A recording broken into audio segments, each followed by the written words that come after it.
दुनिया में रूहों, आत्माओं के बारे में बहुत सी भ्रांतियां विकसित है। कई लोगों ने इनका आभास किया है तो कई लोग इन्हें देखने का भी दावा करते हैं। इन रूहों के अस्तित्व में कितनी सच्चाई होती है इसके बारे में लोग अलग अलग राय देते हैं। लेकिन क्या हो तब जब आप किसी ऐसी जगह पर जाएं जिसके बारे में आपने बहुत कुछ सुन रखा हो, और उस जगह पर आपकी मुलाकात किसी ऐसी ही अदृश्य शक्ति से हो जाए। रूहों, आत्माओं या फिर कोई भी अदृश्य शक्ति, इनका शारीरिक रूप से कोई अस्तित्व नहीं होता है, लेकिन ये बेमिसाल शक्ति की मालिक होती है। जरा सोचिए, जब कोई बगैर शरीर के इतना शक्तिशाली हो कि वो आपको अपने होने का आभास करा देता हो, तो वो वास्तव में कितना भयानक होगा। रूहों के बारे में लोगों के दिमाग में कुछ सवाल हमेशा कौंधते हैं कि वो हमेशा एकांत में ही क्यों रहती है, या फिर वो सामने क्यों नहीं आती, वगैरह वगैरह। हम आपको बता दें कि उन्हें हमारे सामने आने में कोई समस्या नहीं होती है। दोष हमारे आंखों में होता है, वो दुनिया के हर कोने में हर समय मौजूद रहती है, बस हम उन्हें देख नहीं पाते। उनकी उपस्थिति का अंदाजा आप इसी से लगा सकते हैं कि वो शायद इस समय ये वीडियो देखते समय भी आपके आसपास मौजूद हो सकती है। एक बात इनके बारे में कही जाती है कि जब इनके बारे में सोचा जाता है या फिर इन्हें याद किया जाता है तो ये और शक्तिशाली हो जाती है और आपके सामने आ सकती है। एक सवाल और जो कि अमूमन लोगों के दिमाग में आता है कि इन आत्माओं का जन्म कहां से होता है। तो मैं आपको बता दूं कि रूहों का जन्म जीवों की मौत के बाद होता है। रूहें या आत्माएं केवल इंसानों की ही नहीं होती हैं, ये जानवरों की भी होती हैं।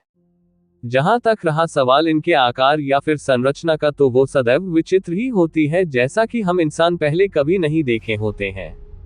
आज हम बात करने वाले हैं सिंगापुर के एक ऐसे अस्पताल के बारे में जो कि जापानी सैनिकों के इलाज के लिए बनाया गया, लेकिन वो उनकी कब्रगाह बन गया।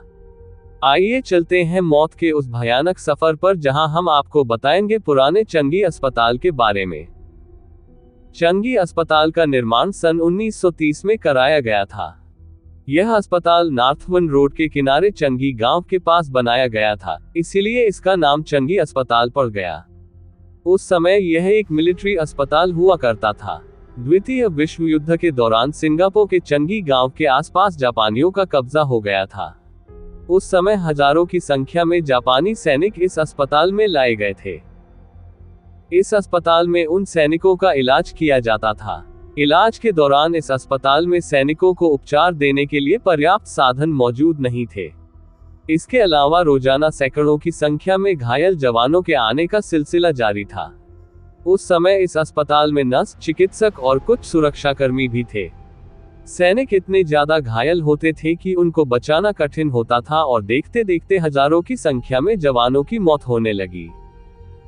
अस्पताल में हो रही इन मौतों के कारण अस्पताल में एक भयानक बीमारी ने जन्म ले लिया और यह बीमारी अस्पताल के स्टाफ में भी फैल गई। इस अस्पताल में काम करने वाले 2 नर्सों की भी बीमारी के चलते मौत हो गई। इसके अलावा एक चिकित्सक की भी मौत हो गई। यह अस्पताल एक बहुत ही विशाल भवन था, इसमें कई ब्लॉक थे, साथ ही इसमें बहुत ढेर सारे वार्ड भी थे। लगातार हो रही मौतों के कारण यह अस्पताल उस समय एक मनहूस जगह बन चुका था। उस समय जो जवान घायल अवस्था में लाए गए थे उसमें से बहुत कम ही जिंदा वापस जा सके थे। ज्यादातर जवानों की वहीं पर मौत हो गई थी, जिसके कारण उस अस्पताल में मर चुके जवानों की रूहें भटकने लगी और देखते ही देखते कुछ दिनों में वहीं उनका बसेरा हो गया। उस समय से लेकर आज तक उन जवानों की रूहों को उस अस्पताल में साफ महसूस किया जाता है। जवानों की लाशों को उस समय अस्पताल के पीछे एक ब्लॉक में, जिसे मॉर्चुअरी कहा जाता था, वहां रखा जाने लगा।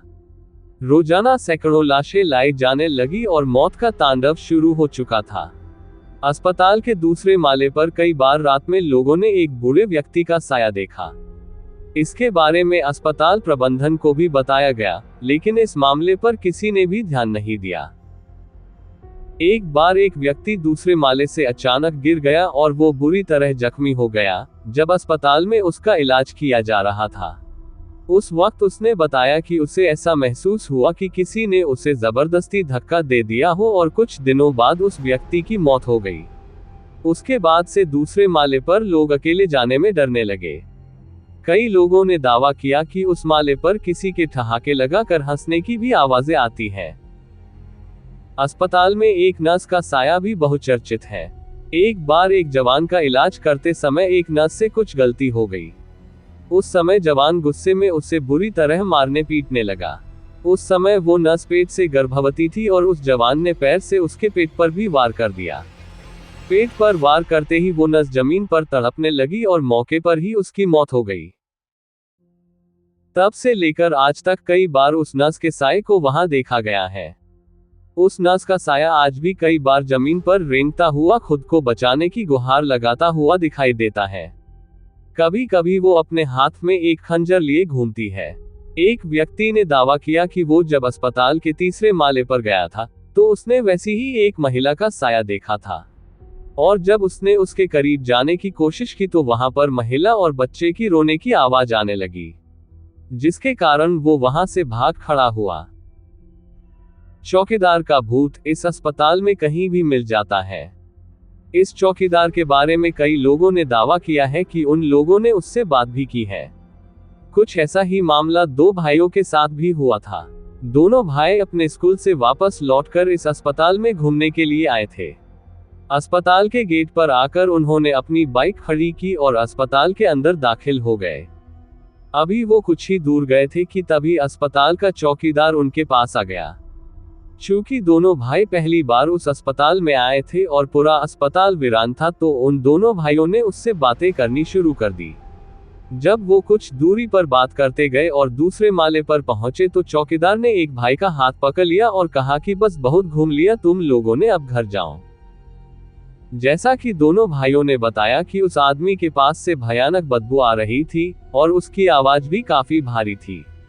जब उसने ये बात कही तो हम डर गए, क्योंकि कई बार हम लोगों ने उस अस्पताल के बारे में सुना था और अंधेरा भी हो रहा था, इसलिए हम वापस आने लगे।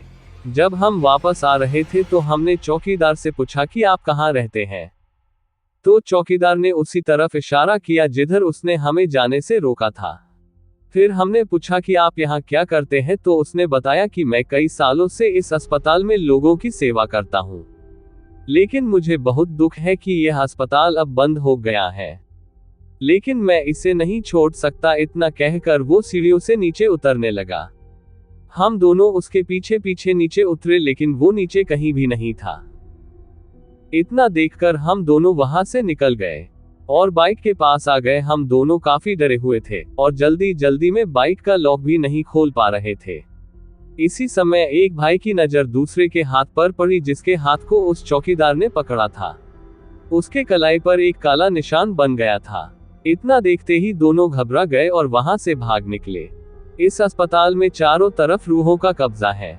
कभी भी आप इन रूहों को महसूस कर सकते हैं, लेकिन इस अस्पताल में अकेले घूमने नहीं दिया जाता है, क्योंकि ऐसा माना जाता है कि कई बार रूहों के एहसास मात्र से कई लोगों के साथ हादसे हो गए हैं।